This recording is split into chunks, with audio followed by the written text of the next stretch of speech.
Errant. Written and narrated by Ramsay McGregor. Part 1.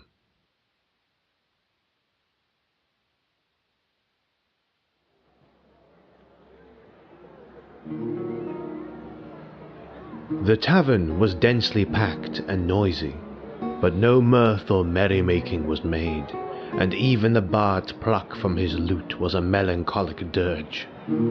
For the tavern was abuzz with men, drab in mail and hide, tarnished from the dreadful battle hours agone before Neverwinter's walls.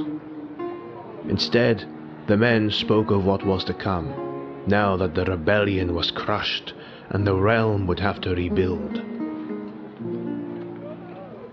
Such was Arthur Vince, who sat doleful upon his chair, arms leaning across the small table that faced the edge of the wall as he nursed a cup of cider in his grimy hands. His young, tanned face and rough, unkempt brown hair was smeared with the mud and blood from friend and foe. His tabard, once a clean scarlet that proudly showed his noble house, that of a white sailing ship, was torn and tattered to reveal sheared bronze mail and slashed weathered gambeson. His coif of quilt was untied, and on the table, next to a battered sallet helm, the visor cracked and bent. He moved, like most men in the tavern, with the vigour of one who might have run a marathon. Leaning on the table were two swords, though only one was still whole. The shattered weapon was a longsword, its opulence besmirched like he. The other was equally tarnished, but lay naked from its scabbard, which rested by Arthur's waist. It was a messer blade, and lacked the prestige that the broken sword evoked. He stared at the wall, and more so at the flurry of bounties and posters placed about it with pins, bolts, and daggers, idly glancing at the boldest ones that captured the eye's attention. He swirled his cup and frowned in finding it lacking. He leaned with a wince to the porcelain jug by the wall and refilled it, drinking from it eagerly as though it were his last. Breaking from the hubbub around him, he sensed the heavy tread of the dwarf and his grumbles as he came closer, pushing past the crowd. Arthur did not deign to pause from his drink. Gundren Rockseeker clapped a thick, calloused hand on the shoulder of Arthur, who stifled a wince as well as his anger. He, after all, needed a dwarf, and could not afford to be as truthful as he wanted to. "Laddie, I'll love a drink as much as the next dwarf, but there'll be plenty more when we reach Phandalin. You think you can stomach a ride in a day? I know what you humans are like with ale in your blood." Arthur only half turned his head and gave a small nod. Gundren barked a laugh and slapped him once more on the shoulder heartily. Arthur groaned through clenched teeth. "Stupid dwarfs! Can they not understand pain? I've just survived the 10th hell." He knew that dwarves, like all other sentient races across Faerun, understood the ways of life different to mankind. But surely even a dwarf, hardy or not, could at least ascertain the mood of the men across the city, let alone a crowded tavern. But what did he expect from a dwarf who was no warrior, but a money-craving merchant? His battles were made at market squares or sterile offices. "I don't need a dwarf's sympathy. It's his gold I need, and then I can be done with this shitland." He grimaced, and once more replaced his gloomy ire with another grunt of approval and a small raise of his cup. Although the dwarf was walking away, back into the crowd, his company seemingly had not. He could see from his periphery the edges of the dark green cloak and the glitter of mail of the man, Gundren's accomplice, Sildar Hallwinter, stand by him. "Just let me drink in peace, by the gods. I said I'd do the job the moment you asked. There was a silence before Sildar's deep voice sounded by him. I am sorry for your brother, Arthur. Truly. Arthur halted the cup from reaching his lips and looked fully up at the middle-aged man, who glowed like an angel compared to the murky, motley assortment within the busy tavern. Silver chainmail beneath green scale and a nasal helm atop his mail-coiffed head that hid his long hair but exposed his short fair beard around his chiseled face. He had not fought outside the walls of Neverwinter this day, but the man was no stranger to war. Of that, Arthur was sure. Thank you, sir. See you at dawn, Lathander willing, and all that. He felt like he wanted to say something more, but at the instant memory of his brother, he felt tears behind his eyes prepare to well. No, do not let them see the boy, lest they doubt my ability. I must get out of this mess of a city, he said instead, and aptly turned to the wall to distract himself once again with the posters along the board, uncaring if Sildar remained by or not. Bounties for deserters and traitors, posters for paraded carnivals and dancers, letters from priests praising their gods and admonishing others. The influx of the letters he could scarcely read from the dimness of his setting, but it was enough to forget the pain that pounded in his heart. Whether it was the watery cider or the grief that ached in his heart, he felt really sick. But it did not deter him to lose himself in his dark corner amid the dour men, who had also lost brothers, fathers and sons, and consoled themselves with the kiss of Ael's spell. His mind demurred to the setting with a dire conclusion. I can drink a barrel of the strongest ales, and slake my lust with 1,000 whores. It matters not. When reason returns, I will remember that my brother is dead.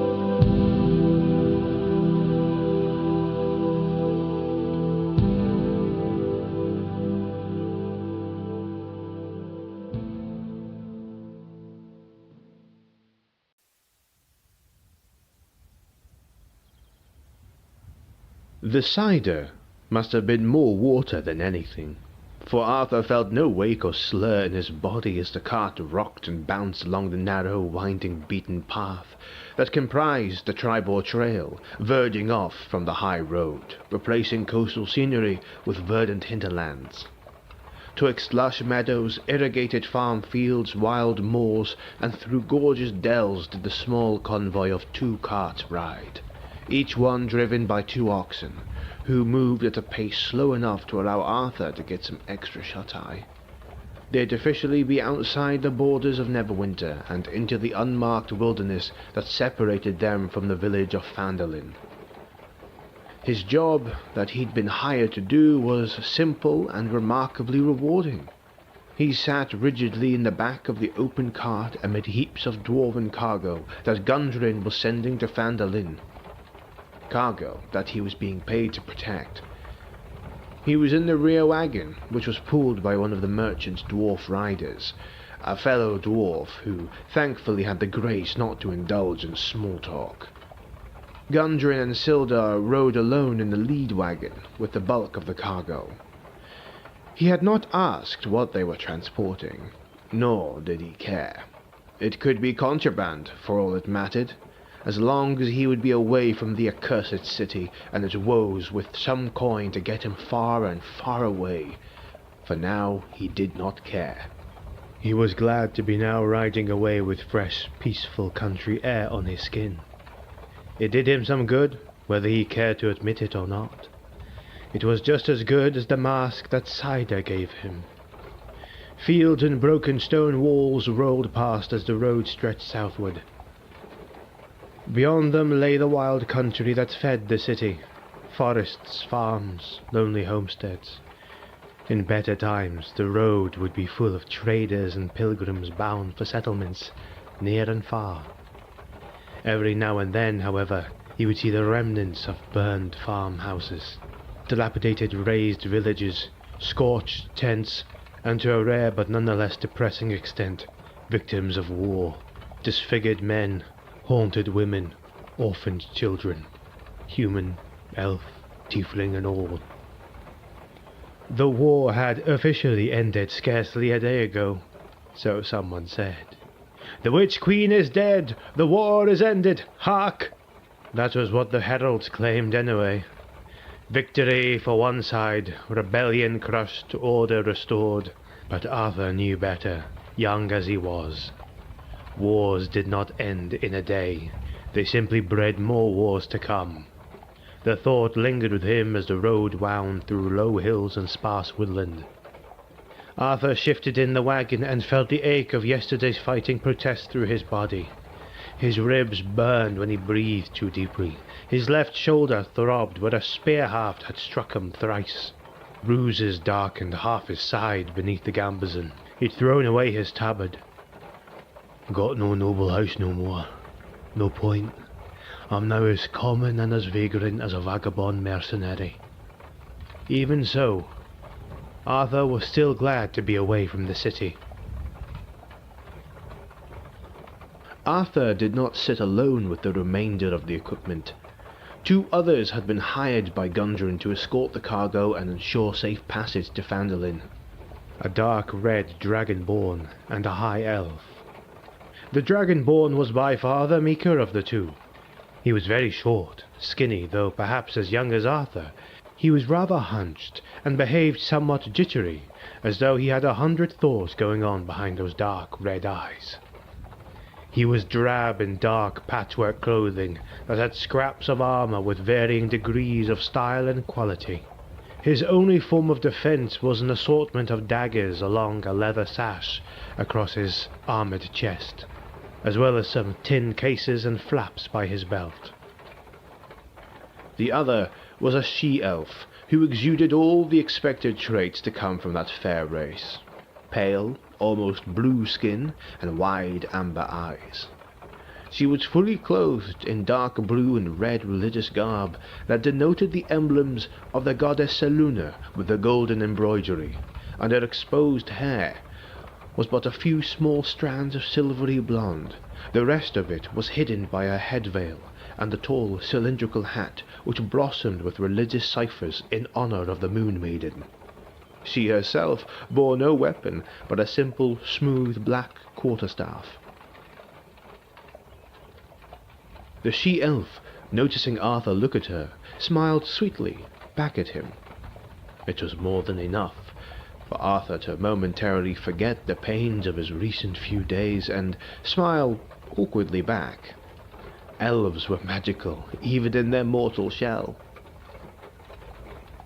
The dragonborn flickered his beady eyes at the 2, and made to speak, stammering his start. "Yes, you there. You fight before, yes? Battleman, I see it." Aye. Aye, was that? Aye, yes. Not from Sword Coast, are you? I smell foreign steel on you. Am I not? Why are you sweating, Dragonborn? Name's Kobold. Yes, just Kobold. No, not real Kobold, just name they gave me. Kobold. That's all. You must have had parents with a dark humour, Arthur thought. He really did find that Dragonborn quite repulsive. You're the same age as me, give or take, early 20s or something. You behave like a meek maiden before a governess. Behave like a man, by the gods. He showed not an ounce of the famed Dragonborn courage that he had seen in Neverwinter. He behaved as though the mere changing of the wind would make him wet himself. Ignoring the Dragonborn, he turned back to the she-elf, who throughout this journey had been completely silent. Even her emotive gestures were reserved. She smiled pityingly down at Kobold's scatterbrained nervousness, and then back at Arthur. Arthur was not a man for banal conversation, but when he looked at her, her visage was as inviting as a mother's embrace. What's your name, Lady Elf? She smiled sadly and shook her head humbly. Kobold was now looking up at her, blinking confusedly. She-elf, yes? You have she-name? From Neverwinter, maybe?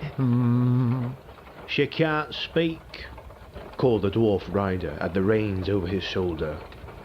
Oh, thou thing, yes? Priest oath, no speak oath, something like that. No, lizard for brains. She can't speak. Got no tongue. Gundren says her name's Fernith, though.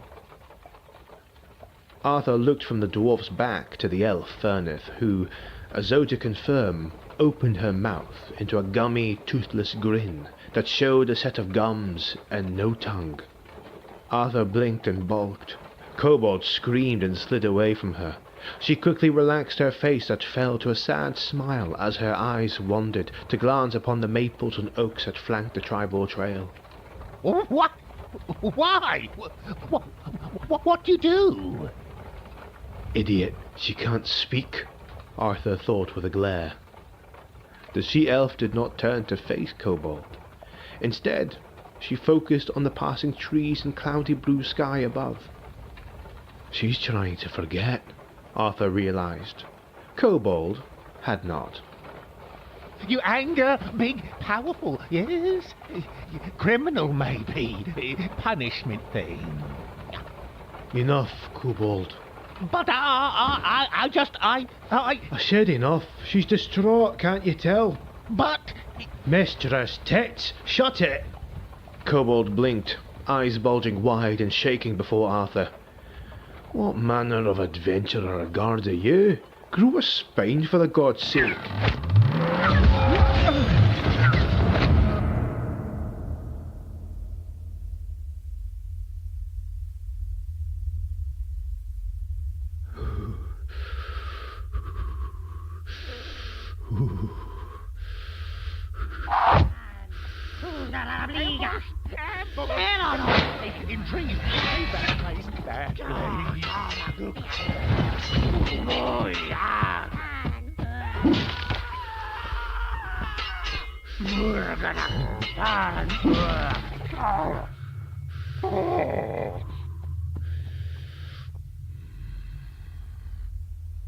Fernith was the first to act.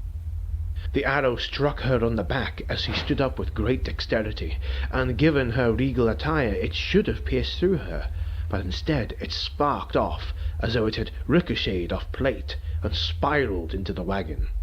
She made another gesture with her hands, as quick as a blink, and from the forest a small burst of radiant light erupted. Wailing out from the woods, screaming with agony and burning with a bright white-blue flame came the dance of a goblin, who promptly fell in the open field, rolled about in abject agony. "Goblins!" Arthur sneered.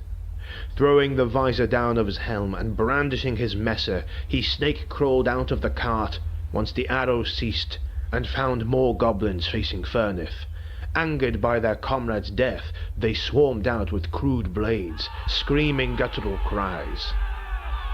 He then realized it was not necessarily the felling of their goblin friend that goaded them out, but that Fernith's spell had caused parts of the trees to also catch aflame, forcing the ambushers out from their hiding spots. There were 5 of them in the open.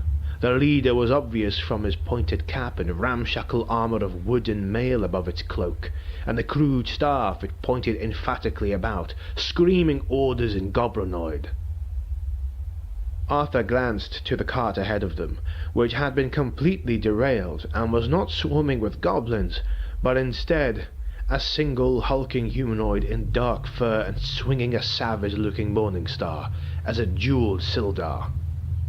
Gundren, not the warrior, was fending off two goblins on the other side of the overturned cart with a pickaxe, but they were jeering as they prodded and poked him with their wily, crude spears.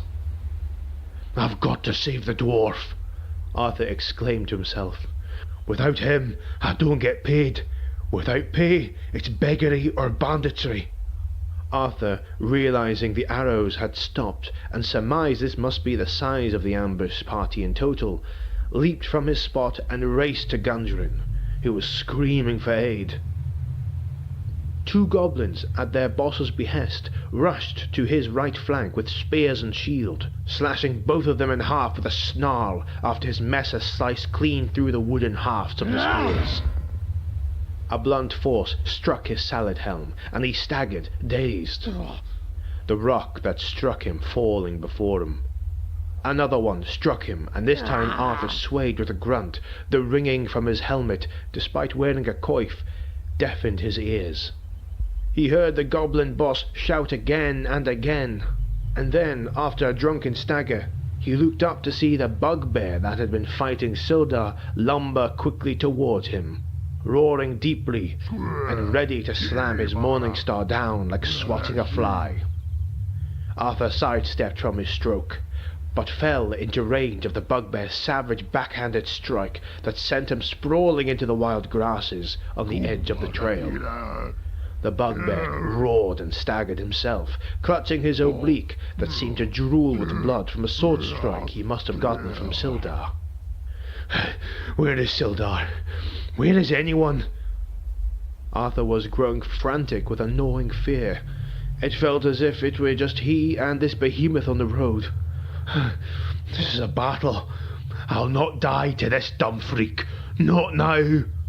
The bugbear, steeling himself from the bleeding, lumbered again toward Arthur and made to swing down on him exactly the same way as his last stroke, but this time a small burst of fire combusted spontaneously on his back, and he let out a screech of agony as his fur caught fire, dancing with agony. The mute elf was atop the rear wagon, preparing another spell upon the bugbear. A stone smacked off her head, but as with the arrows before, it seemed to bounce off her as though she were protected by an invisible shield. The bugbear's rage, however, spilled over into a barbaric roar, and with savage speed he hurled his Morningstar at Fernith. Her face showed a sudden shock, and to Arthur's own shock, this time the weapon did not ricochet. It slammed into her belly, and she went flying off the cart and onto the ground, crawling drunkenly. The goblin boss was screaming with triumph before saying something to his bugbear. The creature, seemingly forgetting about Arthur, was now trudging with a limp toward the elf. "That goblin is the boss." Arthur, gritting his teeth with anger, hunched himself and sprinted behind the bugbear up the gentle slope where the goblin boss danced eagerly. The other goblins around were dead, or had presumably routed. The ones by Gundren he did not know, or care at this moment. The goblin boss was the key to victory, surely. Arthur sped to him, and the goblin boss's face fell to a stupid one of shock. He made to throw another slingshot, but Arthur was fast, swiping his messer that cut the fingers of the hand that aimed the shot. The goblin screamed and knelt, clutching his fingerless hand. Arthur roughly picked him up and punched him with a mailed fist that held him at sword's edge, the blade caressing the creature's neck. Arthur let out a scream as he felt a smack on his back. He threw the goblin down harshly and turned around just in time to block another smack from a goblin's war club with his messer. The goblin, suddenly feeling intimidating and losing the element of surprise, made to flee, but Arthur slashed its head, cutting it half open, allowing blood, brain and bone matter to dribble onto the forest floor. His head was pounding from the strike, and he turned around to see a scene of chaos. The bugbear was fleeing tiredly into the other side of the woods, with a limp cleric in his arms. Gundren was nowhere to be heard or seen, and Sildar was sprawled on the road, rolling slowly on the ground, Arthur let out a sound of pure rage, his lower teeth showing. Hurting and bruised, he saw the goblin boss crawling away, clutching his fingerless hand. Arthur lumbered to the goblin, who turned around and made a face of shock and a hand for mercy. Arthur had none. He fell upon the goblin, and with his mailed fists began a flurry of punches upon him, until the goblin was a twitching mess, and his face was unrecognizable. He heard the sudden roar of 1,000 men, and the clatter of spear, steel, and spell. He saw the dead body of his brother right before him as the shield wall was made once more. No sky, no peace, no quarter, just stab, block, kill, over and over again. He screamed with a rising panic before brandishing his messer and clumsily stabbing down on the spattered goblin. It was then, and only then, that the sounds of the past 10 day withered back into memory, and the calmness of the tribal trail returned.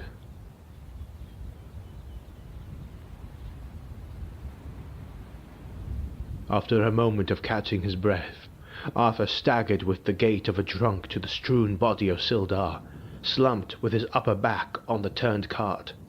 His chest was heaving.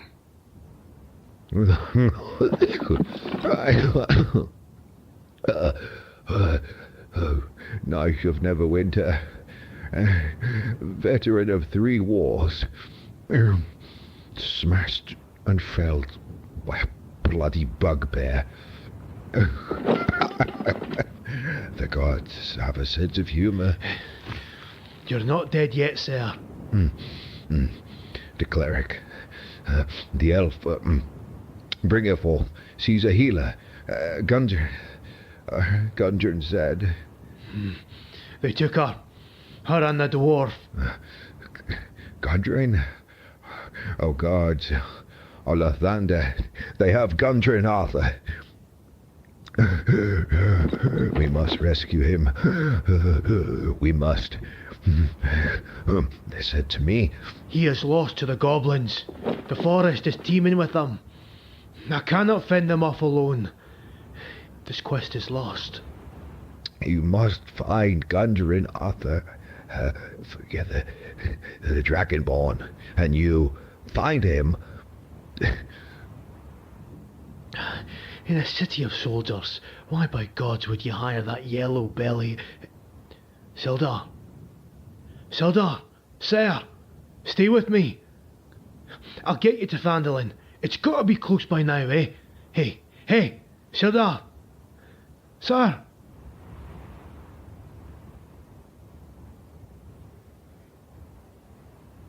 Rest easy, sir. Rest easy.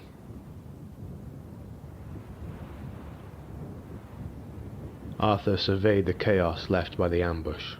One of the oxen was still alive, but dying also, from arrows in its sides. The cart and their cargo were on their side, with their contents strewn about. Mining materials by the looks of it. Heavy, sturdy, and dwarven. His wagon was still upright, where forth came the skinny, pathetic dragonborn, looking nervously about. Arthur pursed his lips together and glowered, but he did not say a word. I will not waste words with some yellow-bellied mongrel. He looked at Sildar once more, before crouching and yanking the pouch that clinked by his belt, opening it and counting the coins and baubles that poured into his palm. He then inspected the dead warrior and took to removing his helm with difficulty for the bugbear's bash against it.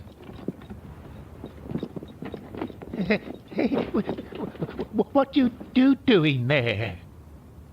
Looting. He done dead? Guess. But dwarf boss Gundren, we leave him to goblins? We? You mean I got to do it while you piss your loincloth? I'm heading to Phandelver. I'll sell what I can, rest while I can. Decide where to go next. Maybe Baldur's Gate. But if you want to brave the wilds where goblins and more nest, go ahead. Alone? No, no, no. What about pretty elf priest? And dwarf? One kobold cannot fight whole goblin nest. Yes, yes. Sildar said rescue. Damn it, lizard! Fernith is dead. Gundren is dead. Sildar is dead. This quest has failed to ruin.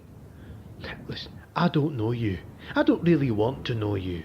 So you do whatever you got to do, but leave me out of it. You want to be a hero, run into those woods and join the other corpses who deign to be so. Or you can straggle with me to Phandalin and do whatever you want from there. Or hie back to Neverwinter, but it matters not to me. After a stale silence, Arthur ripped the helm off Sildar and roughly unclosed the scale armour, as much as he could. He hoped there'd be a smith or a clandestine merchant who'd afford to buy this, and I hope for one that is not nosy. He found backpacks filled with mining apparatus, pouring the contents on the dirt and stuffing as much of the loot he could before placing it on his back atop his actual one with food and provisions. He set off and continued his walk along the Tribord Trail, silent and baleful.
Arthur felt the weight of eyes almost immediately. He couldn't blame them, given his weathered, battered attire as he trudged further in. Who wouldn't? Although he realized eventually that they were more on the dragonborn straggler. Kobold walked a few paces behind, shoulders hunched as ever beneath his travel cloak, long tail swaying low with each step. The posture gave him a furtive look, as though he moved through the village like something accustomed to being unwelcome. Children noticed pointedly. Out in the fields, farmers straightened from their work and shaded their eyes. Arthur saw that for a moment one of the men's hands drifted towards a tool at his belt before he seemed to realize the creature was far too large to be the sort of kobold that infested abandoned mines. Still, the men did not look reassured. Women standing near a well fell silent as the pair passed. One watched Kobold with naked worry, clutching the handle of her bucket like it might serve as a weapon if needed. Another simply looked pityingly. Arthur noticed the way Kobold avoided meeting any of their eyes. He almost shrank the more they glared. Arthur's gaze lingered on the tavern as a woman at the other side of the street, close to the tavern and walking towards it carrying a basket, slowed when she saw them. Her eyes moved first to Arthur, measuring him quickly, then slid to Kobold. Suspicion hardened her expression at once. Kobold was trembling so hard, Arthur wanted to strike him. He grunted for the Dragonborn to stay close. A coward like he is gonna need all the help he can get, but only for tonight. Then I'll be gone, like darkness at dawn. Without a word, the woman turned and slipped through the tavern door, pulling it shut behind her with a deliberate firmness.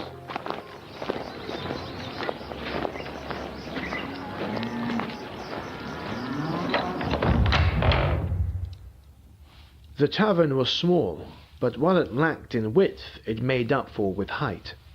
It was cosy and warm from the chandeliers and candles that burnt bright, and the fireplace from where an old half-elf slept silently before the table where a game of dragon chess had been playing, and his opponent had long since abandoned the game halfway. Tapestries, paintings, carpets, and ornate pottery further added to a rustic aesthetic that made Arthur feel a comfort he had not felt in previous taverns in Neverwinter. Besides a sleeping half-elf, the innkeeper, and a table of 5 patrons sharing drinks and meals, the tavern was a gentle lull for his mind swollen with drear. The patrons were millers and farmers, and confined to one table before an array of others, allowing plenty of space for Arthur to sit by himself, although he was aiming for the bench by the innkeeper directly. He craved the ale to flow quick and readily. He noticed again the curious, if not startled look everyone gave him as he entered. The tavern-keeper himself, a pot-bellied man with a greying red beard and a balding head that glistened in the amber light, was cleaning a tankard and looking at him with curiosity, as Arthur, and to an extent Kobold, strode slowly in. Every step he made sang with the rhythm of chained steel and heavy leather.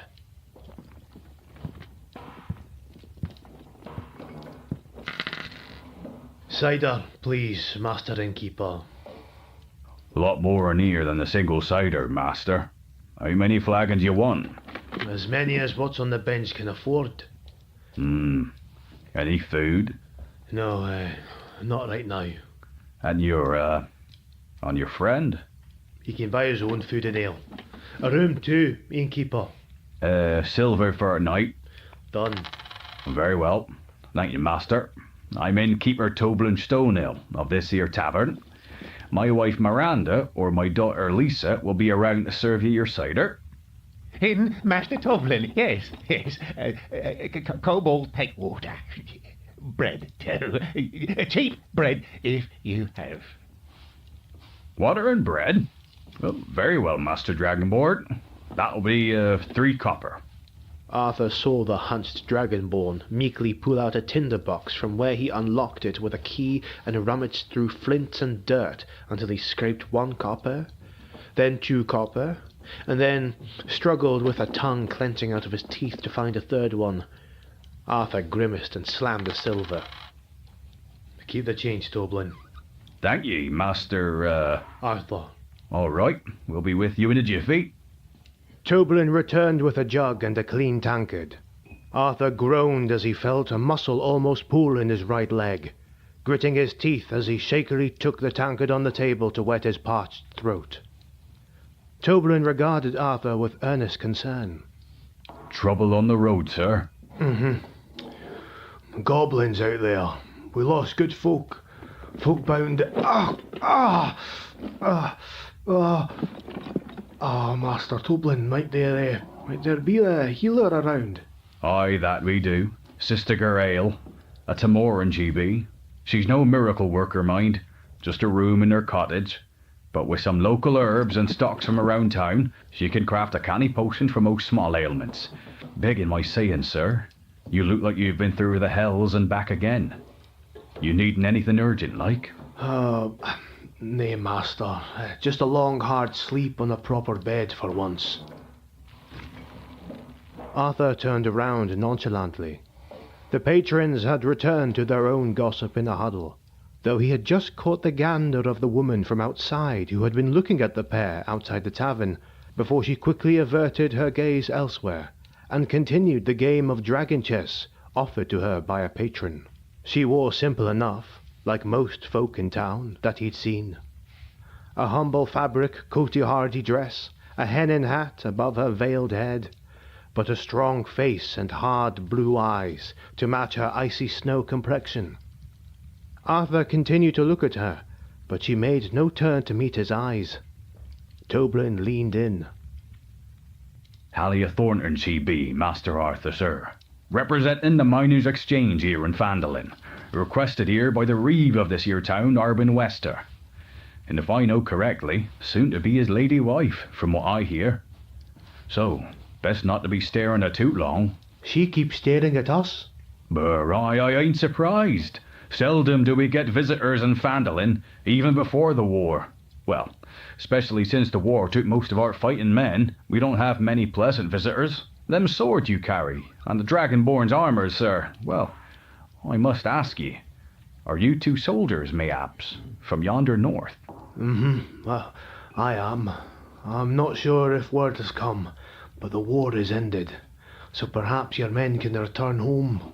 I'd be best keeping that to yourself out here, prithee. The law around here won't be too happy about soldiers passing or otherwise wandering amok.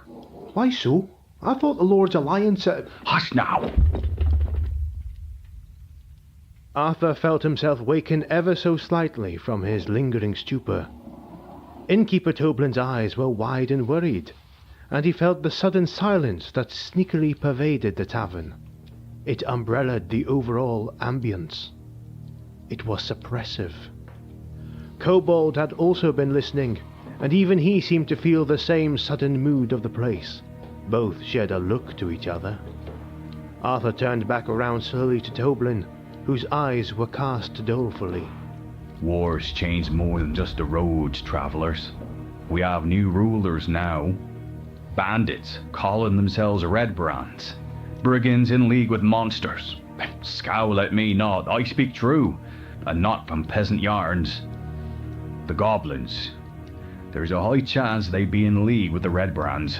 For what other reason than to keep us cowed, I nary know not. But they rule us now. Thundertree, Phandelver to Loyalon. The monsters rule the roads. The bandits run the towns. Have done so since the war, when the Lord's Alliance rallied the men to go north to do battle against the Witch Queen. Left us ripe for the picking for bad men to claim us. Now we serve them, from small folk like me to our Reeve Wester, who's little more than their puppet now, everybody knows it. And the last thing they want to know about is soldiers or any Lord's Alliance folks snooping about. The last one who came here to quash him joined him instead. You can fight back, surely. Stifle them words and bury them in your bosom, sir. Thundertree thought the same as you do. Band of passing adventurers armed to the teeth and full of hope rallied the village into arms against them. Folk on the fringes of town claimed they could hear the battle raging for a full day. The night sky lit up as Thundertree burned abright. They, bandits and monsters, in unholy alliance, sieged the village. They pillaged and pillaged again, I hear, before displaying parts of them adventurers across Phandelver to Loyalon. In the town dungeon, we could hear the screams of some prisoners they had. This here were but 10 days ago. We are ruled by bad men, Arthur, sir. After your night here, hide back on the road. Avoid folk who wear red cloaks, they be the bandits strutting about, and worry not, them rogues seldom come into my tavern. They have their own on the other side of town. You'll be safe here. What of the healer, Sister Garael? My wife can summon her to you in the morn before you head off. Have ye got coin to hand? Aye. How much? I know not. She'll ask you in the morn, and hopefully tomorrow's luck will have you pay an area silver. What have ye, Master Dragonborn, sir? Arthur looked to his hunched companion, who shook his head with sullen eyes. Arthur was about to ask him what the matter was, but then he quickly shook his head. No need to burden my mind with another man's worries. Got enough on my plate as it is. Besides, when the night is over, we'll be walking our own paths. Where, however, will mine take me? Please forgive my prying words, Master Arthur, sir, but I must ask, did you see any convoys on the road? A merchant mate of mine in town, Master Barthen, was expecting a delivery of goods from a dwarf. You know, them rock-seeker guild types about Neverwinter. Was supposed to arrive this noon. If not the dwarf, however, he's often seen working with a Lord's Alliance fellow, tall and mailed. Kobold darted his snout to Arthur with a panicked stare, and Arthur, also feeling slightly worried for having to confess, or whether he should confess, the terrible truth to the pair. And he instinctively felt a worry about the exposure of Sildar's goods in his bag. There was a sudden silence in the tavern, and the patrons paled. Arthur suddenly looked to where they were looking. to the entrance of the tavern, where from behind the doors could be heard the audacious rambunctious noise of bawdy men approaching. All noise in the tavern dropped. You could hear their voices, as muffled as they were, uncouth, broken with curses and swears that mingled with rough laughter.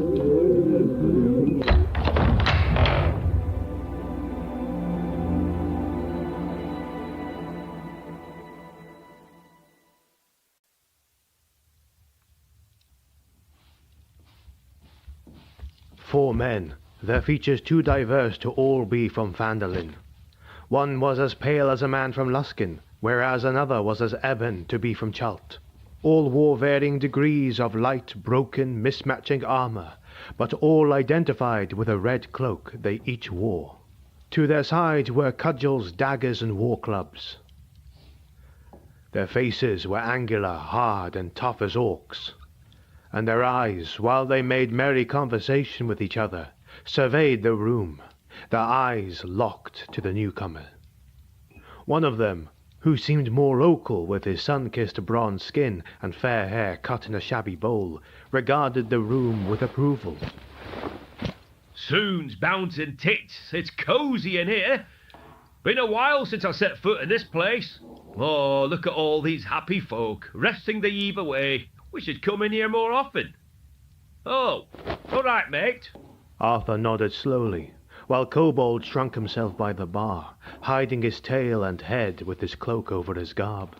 His dark cloak and the dim area from where he sat made him nigh invisible, shrouded by shadow.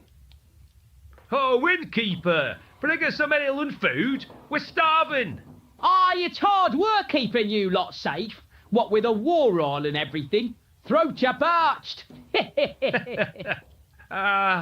Fucking nine else. Come on, let's grab some seats.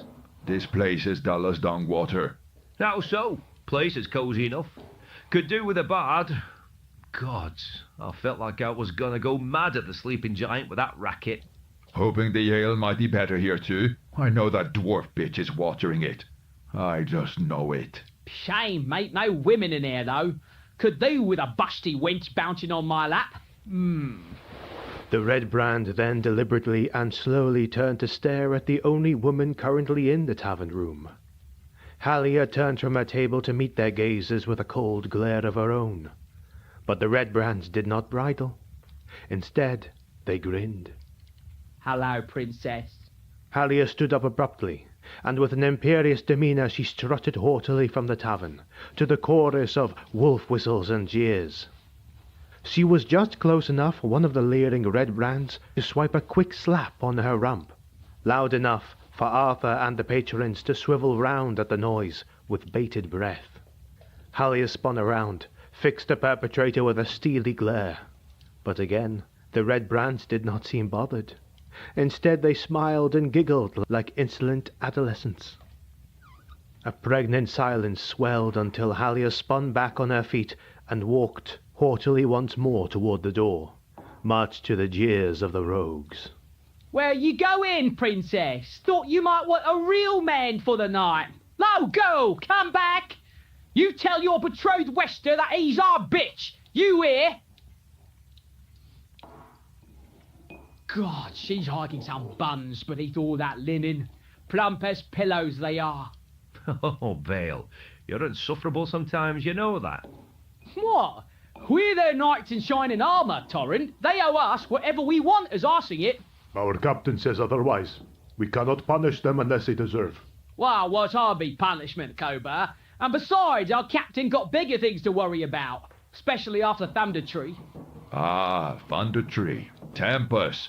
Now there was a battle. Those vagrant warriors, they fought well. I was glad we were able to take their souls to Kelemfor. Yes, as they did with half our men and all of Thunder Tree. Quiet with that. Don't give the townsfolk ideas. Ideas? These soft summer cattle couldn't share an idea among them. They know their place. Oi, serfs, you know your place, right? The patrons at the table shook their heads sullenly. They then slowly and sheepishly decided it was high time they left the tavern, and one by one they hurried out. Even the sleeping half-elf had long gone. The men once more jeered and laughed as they left. It was now just Arthur, Kobold, and the 4 rogue men. There was a silence. Toblin still hadn't arrived for the Red Brand's request, and they immediately grew restless. Oh, you! Where you from, man? You don't look like a travelling cattle like others we told. Neverwinter. Not with that accent, you're not.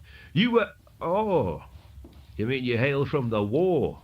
Ah, you heading there or running from it? Arthur hesitated, considering silence. But he knew men like these, dogs of war who lived only to plunder and dominate. Such men in the hands of those who could afford them, such as the Alliance or the Witch Queen, were an effective shock troop to terrorize the enemy's supporters into submission. Without a firm hand to lead them, they were little more than rabid beasts. Not unlike goblins or orcs, he thought. If he gave them nothing, they would only press harder, pushing and provoking until violence came and they took what they wanted. Cruel men, accustomed to acting without consequence. He drew in a slow, regretful breath. Toblin had warned him well enough, but the courage stirred by the cider had already taken hold. The war is no more. The Red Brand's faces fell to frowns of worry, and they all exchanged looks to one another. Ah, bollocks. No. Soon as tit, you're serious. Who won? The Witch Queen is dead. Her rebellion is over. Ah. So, who are you? You a soldier? Right now, anyone I need to be for the right coin. Ah, a sellsword. Who'd you fight for? The highest bidder. Ah, good answer. I like it. You looking for work, perchance? Could introduce you to our captain, Mork. He was a sellsword like you. We had some troubles a few 10 days back, and our boss is in need of men. What say you come see us in the morn? Mork likes his naps, you see, so best to catch him at daylight, and he's sober enough and can have a good look at you, eh? Arthur nodded, but said nothing. He made to turn around when Bale shouted, Oi! Hang on, you pay the toll? Darrent mentioned nothing about strangers reaching Phandelver today. Toll? Wow, what the? Oh, fucking hell, I didn't even see it. Oh, Outlander, you travelling with kobolds for company? No monsters in the town. Walks rule. Arthur glanced down at the frozen dragonborn, who looked as though he might shatter where he stood. Perhaps it was induced by the cider, or his fatigue, but he suddenly saw the dragonborn through the gaze of someone who had endured this scene time and time again. He gave the dragonborn a quiet, reassuring look, but then turned back to the 4 Red Brands. They sat perched on the edges of their seats, hands resting on their weapons, waiting. He's all right. He's with me. Does it matter? No monsters. Gods above. He's a dragonborn, not a kobold. Look. Oh, so he is. Well, there is still the toll for the both of you, but tell you what, mate, we're all a bit tired today. If you promise to come see Mork tomorrow, no toll for you, all right? Good. Fucking iron hells. Let's get back to it, lads. Fuck is our food? Oi, Toblin! Stop stalling and get your women with our supper! On the double now! Especially your lovely Leisha. Bring her over so we can have a good look at her again. Have her wear that blue dress with the low crop. Get a good look at those milk bags. By Tempest, if that fat oaf does not come with our sup, I'll go in there and press his face on his own stove. Oh, he'll be here. So anyway, boss wanted us hunting for harper helpers by Crypt Garden. Tried last 10 day, but those wood elves just met us with arrows. We'll be working with some of the lizards folk at Lylon to burn them out this ride. I thought you caught one, didn't you? Oh, yeah, that we did. Took her a while to confess, though. That wood elf was a tough bitch. But we eventually found out that it was just the one harper, actually. But one so far, so she said. It was that merchant in town, Morden. He was her eyes and ears, been feeding word about us for months, the traitorous bastard. Him and his dim-wit wife. Had it not been for the war and our friends on the road, we could have had a bunch of those do-gooders on our backs. Oh, that's why Mork had me take out his eyes and ears. Oh, I saw him swaying by the trees on the road while on patrol. Thought he just sold Mork bad leather. What of his wife and runts? The kids were young enough to simply sell at the Emporiums, bound for Westgate. I heard you and that weir rat ploughed the shit out with his wife, though. Before you... Wait, what did you do after? Cells were empty last I saw. Sold her to our lads in Lylon. Dumb as a cow, that one. And a shame, too. But needed the coin after losing that game of dice to my camp. Matters not. We need that space for the dwarves anyway. And the elf? Eh? You mean the wood elf we captured? Gave her to the wizard for his work. No, the wizard minions caught an elf with the dwarf too. Just this morn. Some moonbitch mute. Or some other. Got her down in the cathedral too. The dwarf was important. So, I'm not sure why they bothered with the elf and didn't just butcher her with the rest. Or the wizard has her in his lair. Well, we do need gold. Mork will probably sell her off. We could do with a pay bonus, especially after that shit debacle in Thundertree. Poor Rappy's ploughing her sideways in the cell. Or how about all three? Then everyone's happy, huh?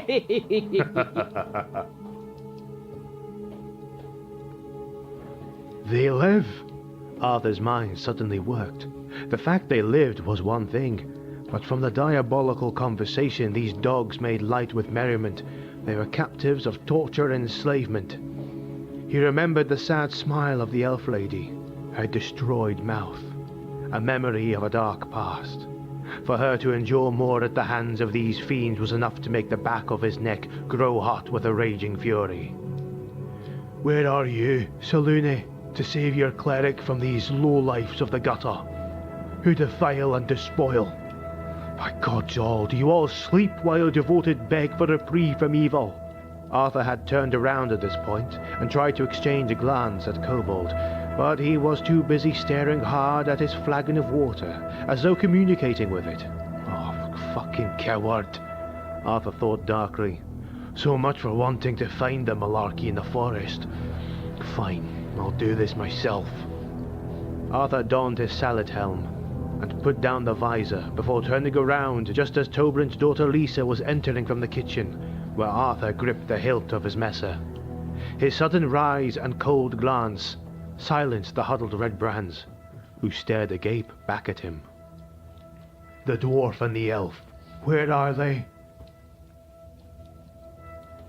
Tell me where they are. Lift your hands away from that steel now, man. You tell me where they are. The cathedral. Friends of yours, soldier. Listen carefully. Put the sword down. You won't like what happens next. Neither will you, if you don't tell me where are Gundren Rockseeker and Ferneth. If I ask again, this floor will be red as your cloaks. That's a real shame, lad. A real shame. But if you're tired of life, we're more than happy to send you to Kellamvor post-haste. Lads, looks like the night is still young for some action yet. Let's put this stray dog down.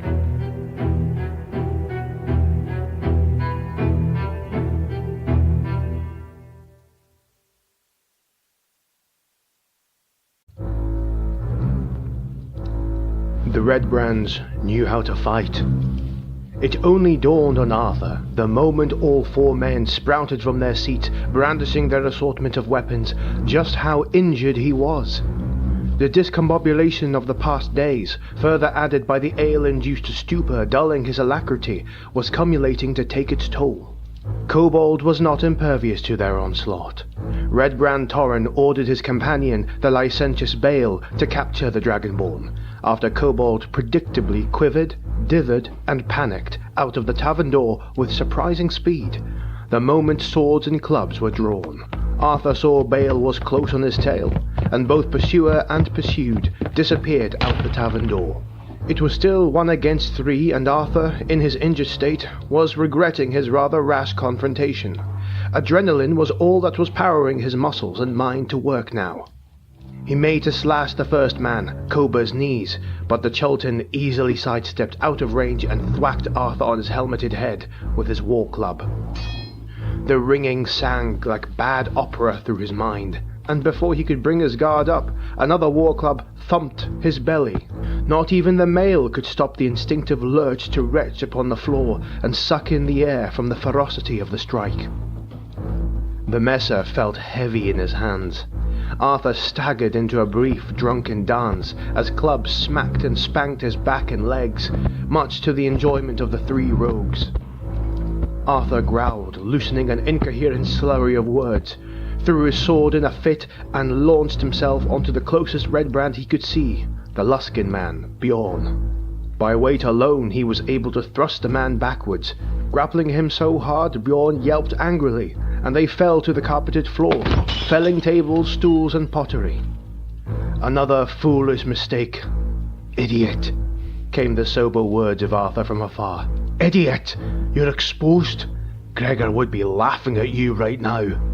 But his drunken, winded form did not relent. A mailed fist on the Luskin's face immediately cracked bone and blood that sprayed on his long blonde hair.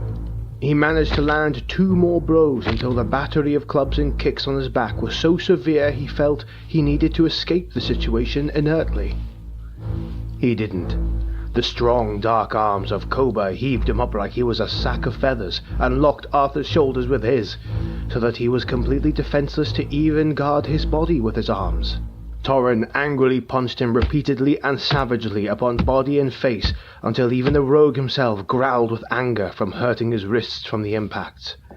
The other red brand, Bjorn, was slowly getting up, clutching his battered nose, straightening his unkempt blonde hair, and using an upright table for support.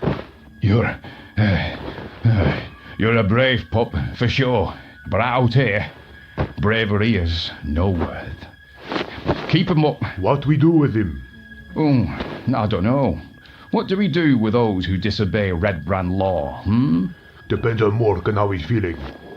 Torrin had also picked up both the broken noble sword and the messer, appraising the longsword with far more wonder, before all 3 red brands turned on Arthur, suddenly accusatory and dangerous. My. Fancy steel sword, proper Neverwinter harness. Ooh, either you're a lucky looter, or you're no sellsword vagrant. You're Lord's Alliance, ain't you? Some spy or soldier pup. Eh, little pup? You coming down, you fucking pup? Oh, nothing to say, huh? Not so tough-tongued now, are you? He's got a lot of coin. Duffel bag of the clinkers. Keep the loot for us. We've done good work here. Take what you don't want back to the cathedral. Quiet-like, let's not iron Mork.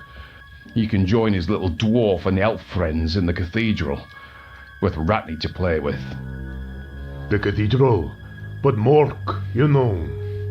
Oh, fucking 9 hells, you're right. Besides, it is a bit far. In town, then. Mork will see to him in the morn. At least he'll have something to take his mind off other things for a while.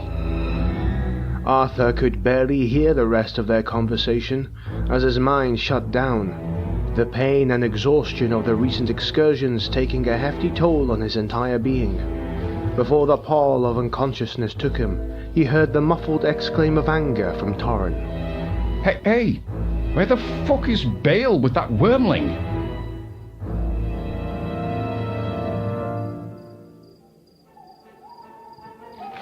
Hey! Get you back here, little rat! No, nay, leave me alone! The Dragonborn, though certainly not as short as a real kobold, even with his slight hunch, was certainly as swift as one. His cloak billowed loudly as he sped in zigzags across the rather empty wide road of the town. The sparseness between each cluster of homes and steads, twixt small groves and low grassy mounds, made evasion for Kobold much more difficult, and he realized then that his instinctive maneuvers for confusion with his zigzagging only made the rogue catch up to him faster. Kobold, even with his slight stoop, was perhaps only a head shorter than a typical human. But even that, along with his sleek, thin build, lent him an advantage against his pursuer. He'd slide easily beneath carts that blocked narrower walkways. He could make sudden jerks of his movement that confused the nearing Redbrand, oft making him dither before giving chase again. There was barely anyone on the streets about the town, for night was looming over the magenta sunset. Those pedestrians who witnessed the chase, no matter how far, bridled or fled back home, regardless if it was the sight of the Dragonborn or Redbrand. Kobold found he'd sprinted to the centre of the town, where the gaggle of buildings were more concrete and slate than wood and thatch. He was wincing with terror, as the Redbrand did not relent, his speed surprisingly equal to Kobold's. And more to that, Kobold heard the man's voice break between his dogged breaths. He was laughing, as though it were a game. He was enjoying the hunt, blurting threats for what he'd do to him once he got his hands on him. He made the fateful decision to turn around. Bale was frighteningly close, and already holding his war club aloft. Kobold quickly turned back around, but struck his own shoulder on a cart, with stacked barrels, ropes, and crates around the corner of what looked to be a carpentry warehouse. He wobbled and fell. He scrambled back up in a haze of limbs like a frantic spider, but too late. The Redbrand had him by his tail and, laughing away, dragged him towards him, striking him with his war club. Oh, mercy, mercy, please, I didn't do nothing. Ow, ow, ow. No mercy with the Redbrands, wretch. Should have thought about that when your owner decided to play hero. Stop squirming, rat. Hey, come here. Bale threw himself atop the Kobold, pressing him down by the top of his neck, making the Dragonborn squeal. Kobold felt rope coil around his limbs, pressed beneath his weight. The Dragonborn screamed with terror, feeling a sudden rise in his throat choke him even more. In a moment that felt repugnant and compelling, a fire stoked by survival overrode him, and Kobold, feeling the knees of the man brush against him, used his own knees and kicked him repeatedly in the groin. Bale groaned, biting his lip in utter pain, though quickly his hands gripped once more firmly by the throat and shoulder of Kobold, eager not to let him go. In this moment, Kobold felt a ball of heat roil in his throat once more, as though he was about to retch. But instead, a quick breath of draconic fire spat in fitful spasms upon Bale, causing him to let go and scream. Just knowing that this was but a momentary triumph, Kobold prayed to cement it by quickly grabbing the rope and trying to choke Bale instead.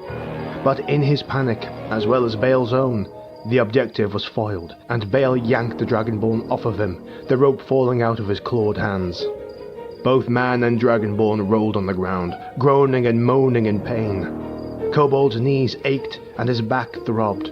He saw Bale, still growling smallly and looking at him with pure hatred, groggily and breathlessly attempting to stand up.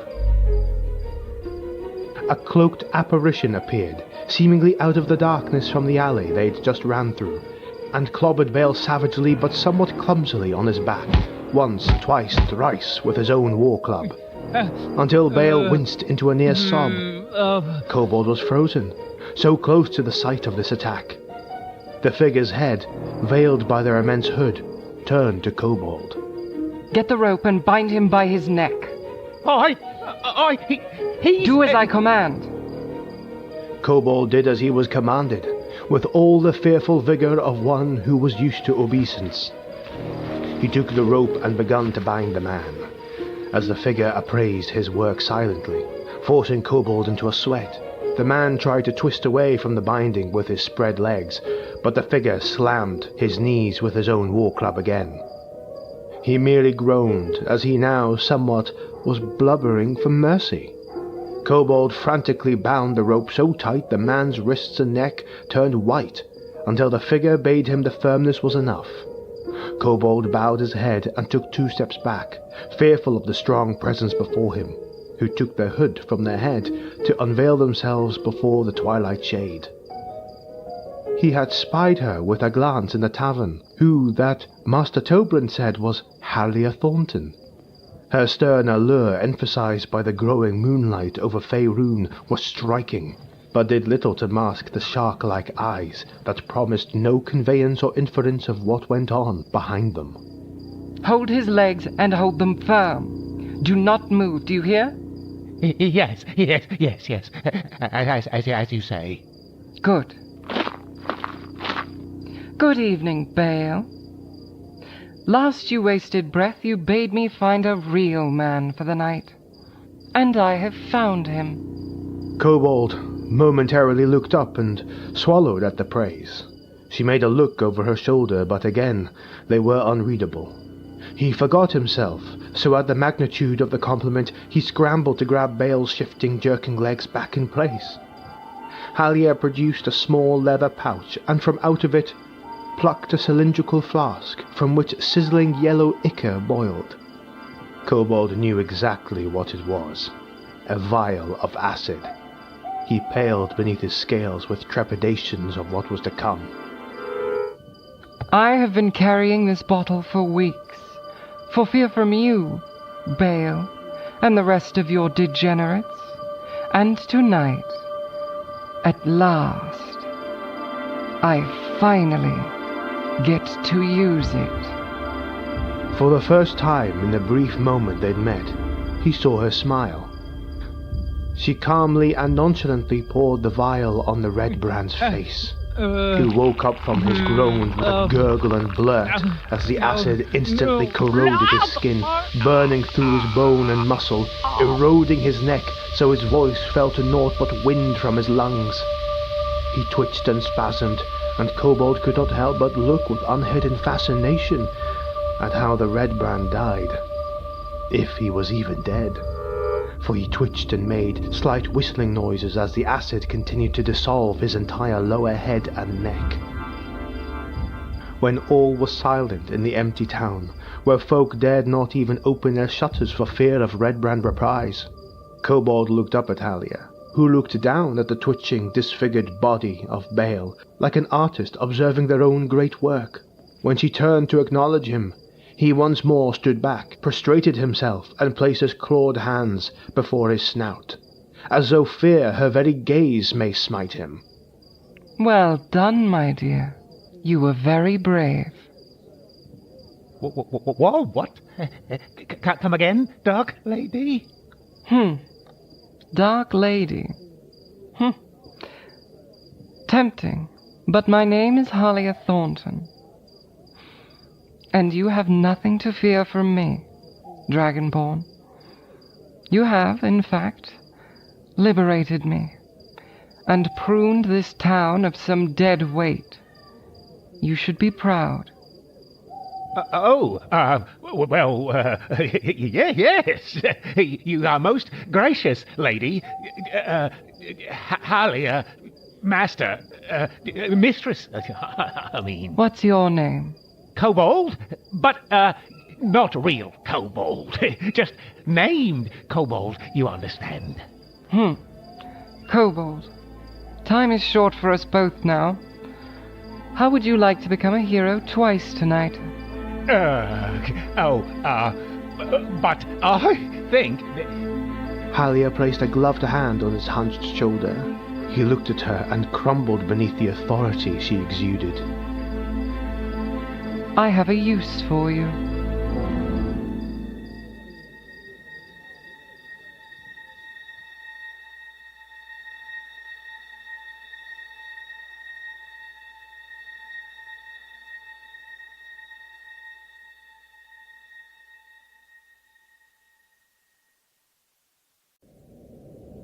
You are a special kind of fool, Arthur thought to himself. He'd awoken an hour hence his fall to unconsciousness, and as he looked up from the narrow iron-grated space of his new, dingy abode, he surmised the lunar light to propose it was just after midnight. He was in aching agony, that even in his curled-up position, with his back propped up against the rough stone wall, it was painful to endure. His body was a mass of bruises, His jaw felt stiff, his belly felt as though lava roiled within. More to that, the red brands had stripped him of all clothing and arms, leaving him to shiver naked uncontrollably to the nightly air that swept across his cell. "I've lost our sword, Gregor," he said to himself. "I've lost the last memory of home before the world fell to ruin. And tomorrow I will die. Oh, I know I will die horribly. We've seen these men before, haven't we, Gregor? These so-called men, unleashed, are like hungry wolves upon a shed of fattened sheep. Power and cruelty are the same to them. Oh, I will be made an example of, just as those adventurers at Thundertree were. And for what? A dwarf I barely knew until a few days ago. An elf whom I know nothing about besides her name. Why? Fool that I am, to waste my life, brother, for you to sacrifice yours just to see me squander mine. To end our line. A line of events at the hands of reaving, raping vitiates. Creatures whom, when you were still here, we could have dispatched with ease. Oh, Gregor, how well you could wield that sword. Our sword. Oh, brother. Mother. Father. The ghosts of those he lamented suddenly came to his cell to watch him wallow in forlorn. Sorrow bled into his soul, almost making him choke. Why must I see you? Why must you remind me of my looming death? I'm scared. I was trained to die from 16 onward, in battle. But I don't want to die like this. I'll be honest. I would have gladly taken that Drows blade in your stead, brother. Gladly. If it meant that you lived on, and I escaped this bloody doom. You know, I'm scared. I'm scared. Arthur shut his eyes and buried his head into his knees, weeping quietly but hard. The tears were a pleasing feeling, as the grief and numbness of the last 10 days, of surviving 3 sieges, of battling creatures he never knew could exist. Witnessing miracles and dreads too eldritch to put to words, it all rolled down his cheeks. He looked timidly up at the moonlight. How gentle and pale it beamed its lunar rays before him, kissing his cold skin ever colder.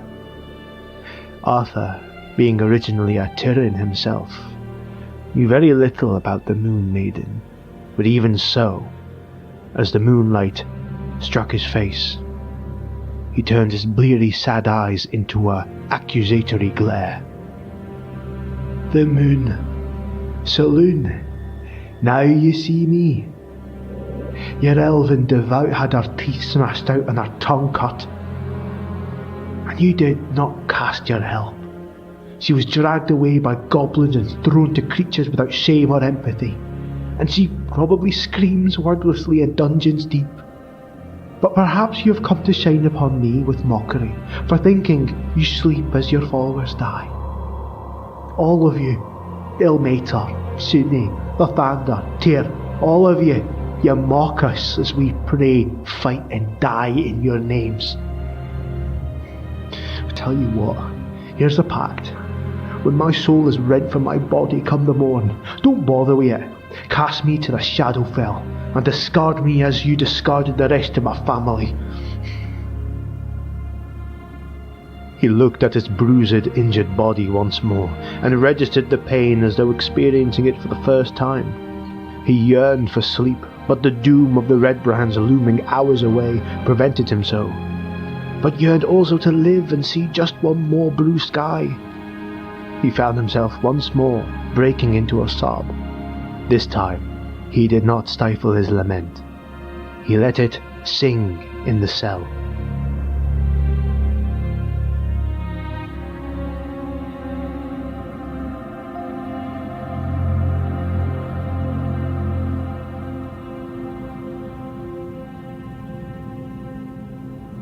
Hours passed, and Arthur lay on his side, though still curled up, shivering from the cold, inspecting how his skin was becoming as blue as his bruises, and praying the chill of the night would take him before the morning.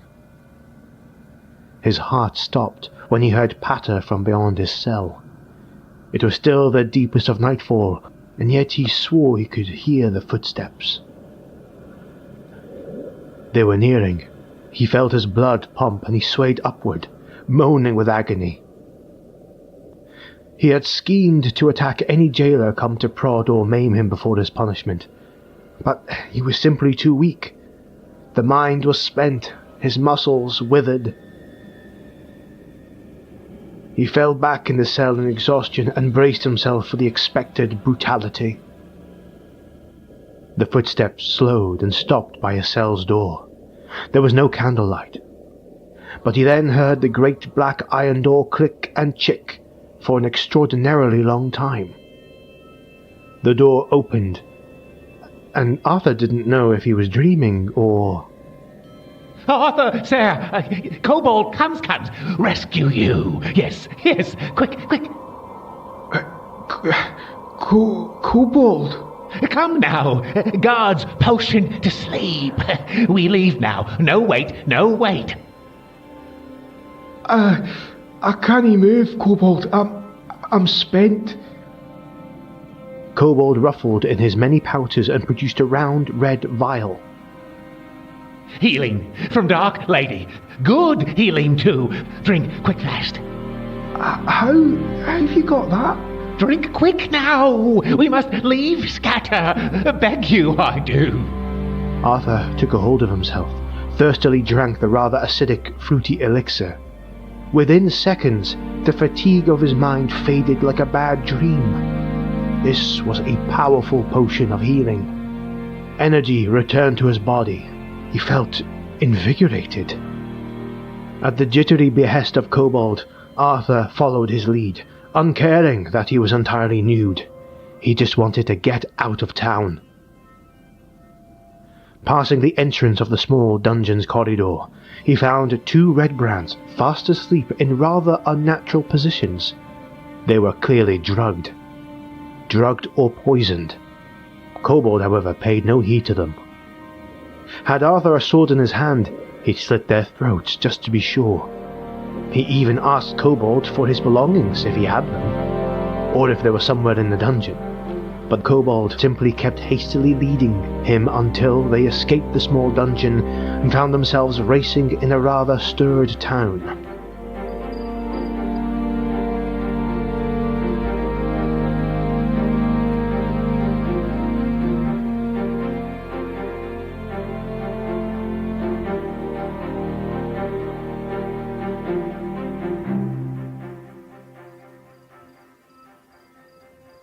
Townsfolk were all indoors, but every now and then 2 or 3 Red Brands would stalk the night with torches a-glowing, or barging into homes.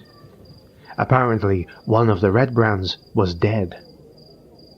Arthur felt himself being led into the town. He grabbed Kobold's shoulder. The Dragonborn whirled about, terrified. Kobold, why are we heading further into the town? We need to leave. The Triber Road is just back yonder north. No, can't leave the town. Surrounded. What, I supposed to delve in? We must speak to Dark Lady Halia. Dark Halia? No, why? We need to leave? Monsters! Monsters on the road, strong sir. We run, we die. Dark Lady Halia, we must speak to Halia. She has clever, cunning plan.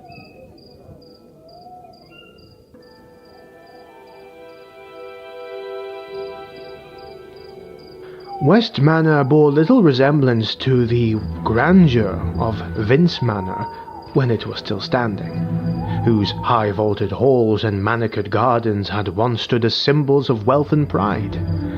This place had been left to rot. The iron gates hung crooked on their hinges, one half bent inward as though forced open long ago and never repaired. What had once been hedgerows were now wild, tangled things, clawing over cracked stone paths and choking the approach. Dead leaves and thorned branches gathered in thick drifts along the walkway, undisturbed for months, perhaps even longer. The manor itself loomed ahead like a carcass.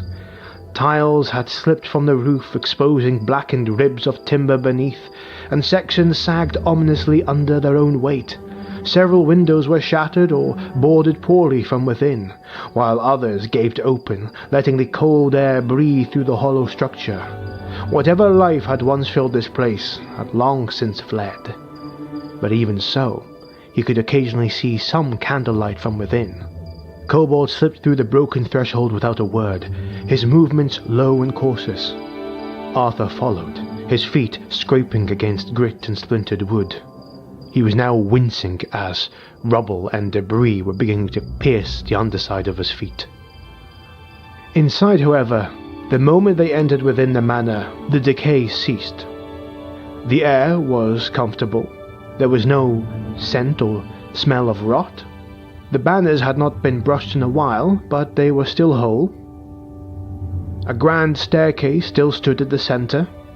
Although it bore the marks of neglect, its banister was slightly cracked. Some of the steps were worn and looked as though they would creak under the slightest shift. At the base stood Halia Thornton, tall and proudly poised.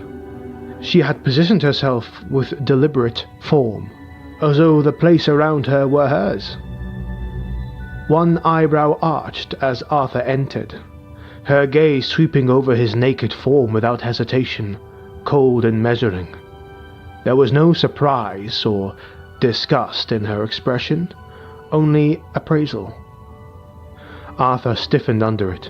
For a brief moment, he almost grunted in shame before the weight of her stare as it struck him fully.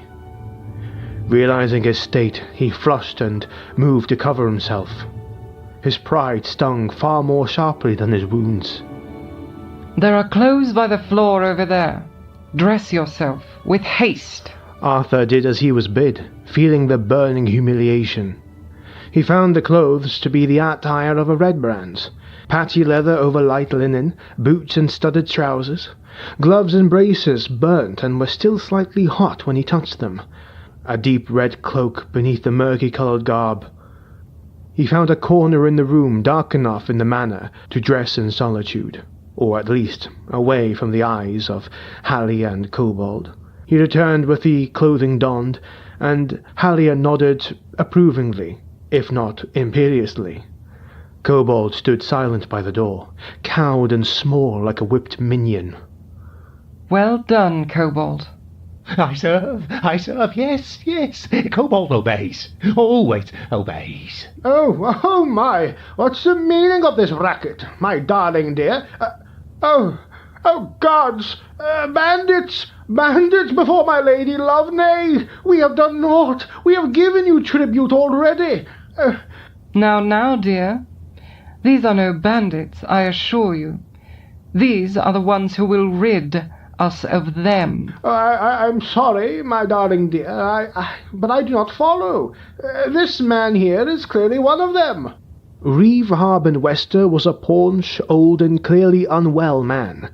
His eyes were jaundiced, his skin was sallow and marked with liver spots. He had a long drooping moustache that was as grey as his long hair. That was completely bald at the top. He surmised that Halia, unless she had some hidden elven blood, was 20 or more so years younger than the man who seemed to touch the age of 50 or more. He waddled in, wearing a full silken nightgown, and carrying a small candle upon a tray for light. Despite the poor remarkability of the man, Arthur felt compelled to bow, as was respectful, when in the hold of noblemen. He, as one himself once, would have expected the same. My lord. Master of masters. Yes, very good and all that, but by the Moon Maiden, what do you do in my home? I have not summoned anyone. Not that I ever could, thanks to the rapscallions outside. Is it they who are making that racket about town? I think that noise is flaring up my gout. I have brought them to you, my lord and love, so as to give them a brief respite. You mean to say, my darling dear, that these men will vanquish these brigands once and for all? You do? I would never cast aspersions to your wisdom, my pious darling dear. You are as smart as you are beautiful. If what you say is true, I shall take it as scripture from the lunar mysteries itself.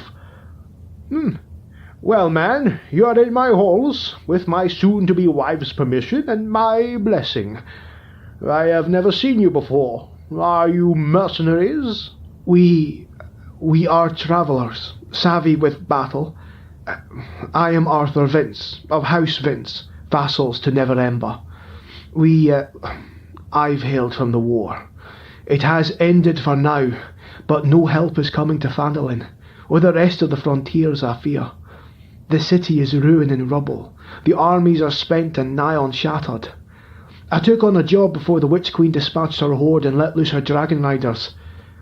It was with Gundren Rockseeker and a Lord Alliance man, Sildar Hallwinter, that I was... Hallwinter? You walk roads with him? My, you should have said so from the start, confound it all. The man is like a brother to me. The Rockseekers, oh well, they come here and there. I do miss their tallage they'd pay me, until the brigands stormed our town and stole them away to some hell or other, mining, I believe. Where is Sildar? May I see him? He's dead. What? How? Goblins ambushed us. A bugbear caved his skull in. Oh, Sildar! Oh, my brother of yore! Oh, were I not beset with this pox upon my body, cursed by that fell wizard Albrecht, how I would join you two sellswords now and slay those brigands and burn that forest down of all creatures! Oh, my dear, my darling dear, Seluna be damned, come console and grieve with me, please. Oh, dearie, you know our vows. I must remain pure until we are wed before a priestess beneath her moonlight. I promise you, the time will come. Oh, you are right, of course. Hells be with it. You, man, your name again, sir? Arthur. And the Dragonborn is Kobold. Well, Sir Arthur, did Sildar say anything? Why did he come to Phandelver with such poor escort? He said I had to find Gundren Rockseeker. He said it was important. The goblins took him. They didn't kill him. The Red Brands now have him in their cathedral, I believe. But he was not the only one. There was an elf who rode with us, a Selionite cleric called Ferneth. She was mute, however, and... A Selionite? You hear, Halia? A cleric too. A priestess, for sure. Mute or no, she need only commune with the moon goddess, and nod with her blessing, and we will be wed. Oh, wait till my sons and daughters in Waterdeep hear of their new mother. Halia smiled, but Arthur could see the repulsion just peeking from the veneer of elation she conveyed to her Reeve Wester. Then even more reason for you two fine soldiers to sally forth in Phandelver's name, vanquish these rogues and liberate the town. Rescue your dwarf and save our priestess. You will be well rewarded, won't they, Halia? Forgive me, my lord and lady, but we are but 2 men against how many Red Brands? A score thereabouts. So we must slay 10 men each. I could barely fight 3, though admittedly that was a poor decision on me. how do you deign that I fight 20 men? You needn't. Only to confront their leader, Mork. And this Mork resides in a cathedral most likely armed and guarded, booby-trapped perhaps, and is most likely more vicious than all of them combined. You needn't kill him, nor follow the fool's path of those adventurers at Thunder Tree. Mork isn't afraid of death. He's afraid of losing his men, reputation, his control. Thunder Tree bled him from 50 men down to 20. Every day without a victory weakens his repute. His minions doubt him, and when men begin to doubt, they begin to leave. What my darling dear says is very true. Mork is a vile sort of orc who has mastered a fine leash upon his men. So much so that he can order his men to slay another without question. I have seen it so. His men are incredibly loyal to him. I have tried to negotiate with him, but as with all orcs, I may as well parley with a brick.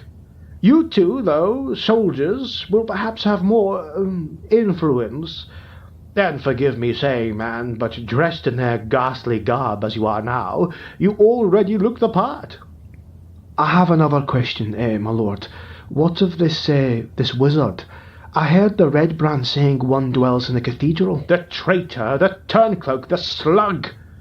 He was a sworn man of the Lord's Alliance, a brother to Sildar, who in turn was like a brother to me. I managed to send word to Hallwinter without a raven struck down or a rider ambushed and eaten, and finally Sildar promised Ayano Albrecht, a wizard of accommodating rank, to dismantle and dissolve the Red Brands and monsters for good. A ball of fire here, and a bolt of lightning there, and before the moon can hide behind clouds, we'd be free. Instead, he came with Mork at his side. They had come to an accord. He took men from the village and gave them to Mork, to make as a public demonstration before sending half back home, and half to the cathedral. He then demonstrated his own evil with a staff, a terrible-looking thing made of glass, that caused the entire town to fall into a fit of poxes. And me especially, look at me, leaving the town crippled for Mork's men to loot my home and others they had bones to pick with. We call it the Red 10-Day now. My town is now bereft of men save witless farmers, children, and old sickly things like me. Just women, lots of women, and children who grow in fear under this evil shadow. I would pay you handsomely to rid the realms of Iano, adventurers. I have baubles to spare, things that they haven't yet stolen. I suspect, however, the vast majority of my treasury lies entombed in the bowels of their cathedral, where they ogle it like dragons. Arthur looked to Kobold, who meekly looked back. The Dragonborn did not hide his anxiety, or was it excitement? He wasn't too sure this time. But if it was anxiety, truth be told, he didn't feel so confident either. The reality was, he would most likely be doing this alone. He thought back to his brother, how powerful they were together. Arthur lacked the skill prowess of his brother Gregor, but he certainly exceeded his resilience and constitution, able to shield his brother's back as Gregor slashed at foes with unwavering vigour and pertinacity. Alone, albeit he'd been drinking and fatigued, he felt dubious about even speaking to an orc, let alone fighting one. But at the same time, what choice did he have? The wilds are run by monsters under Iano Albrecht, and the town was currently under search. We must do it. Yes, yes. Your courage is catching tonight, Dragonborn. But you're right, we must. We won't have a better time than now. The Red Brands are hunting, most likely for me. The cathedral, I expect, will be clear for the assault. All I need now is a sword. I'm afraid we have no blades that would suffice, young sir. The rogues ensured we were neutered of any blades after Thunder Tree riled up to rebellion. There is, however, a war club. Here. I hope you are more savvy with the haft than a hilt.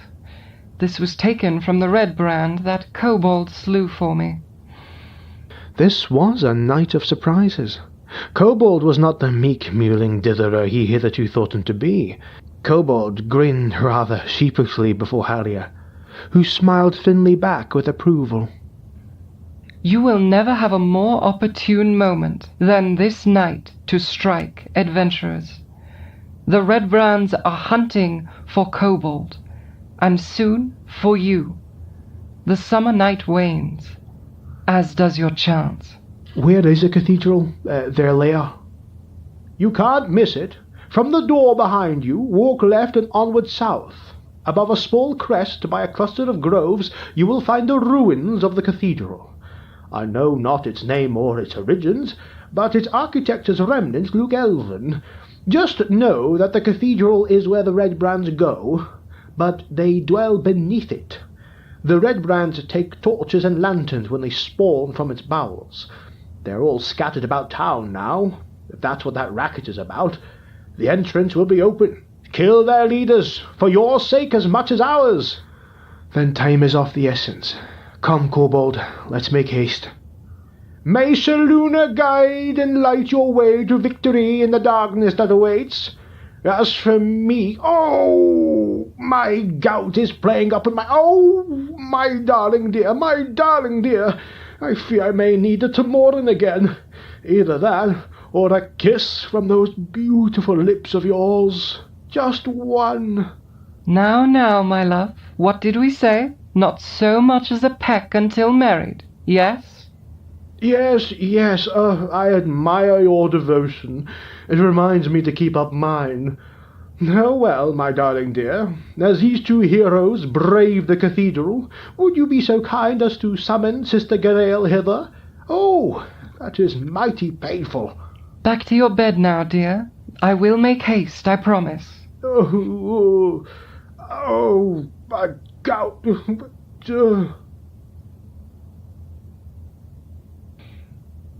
A moment, you two.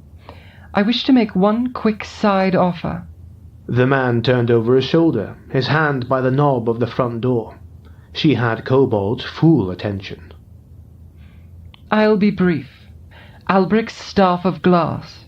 If you could bring that to me, I would pay you handsomely. 500 gold. You have my word. 500? Hang on, why do you want his staff? Does that matter? It's a wizard staff, and it can cause plagues. Of course it matters. It's dangerous. It should be locked away in a vault. That's exactly where it'll be. But in mine. As a trophy. That's all. Look, I don't know you. I have no idea. Yes, we will bring you wizard staff, Dark Lady Halia. Yes, you saved us, we save you, yes. Well, maybe. We'll see. But Halia, she... I said maybe, Kobold. If we survive Mork. If we survive the fucking night. Come on. I said come on. Just follow close. Just keep up. He doesn't have confidence in you. Man Arthur is strong, brave, powerful. Seen him slay goblins on the road, but I... coward, like Kobold. Halia walked slowly up to him and looked around the room first before resting her eyes on him and briefly palmed his jaw in one hand, rather gently. Kobold froze at her touch, and the momentary smile that flickered on her face. Its rarity, as well as its sincerity toward him, made him avert his gaze and flinch awkwardly. You are brave and clever. What you did for me out there was no small thing. Now be a dear and bring me the wizard's staff. Do that, and I will make certain you are rewarded. Do you understand? Yes, Dark Lady. Yes. Then be gone, and do not return to me until you have brought me the staff. With a dismissive, shooing hand from Halia, Kobold obediently slunk out of the door and into the night, joining Arthur upon their first quest.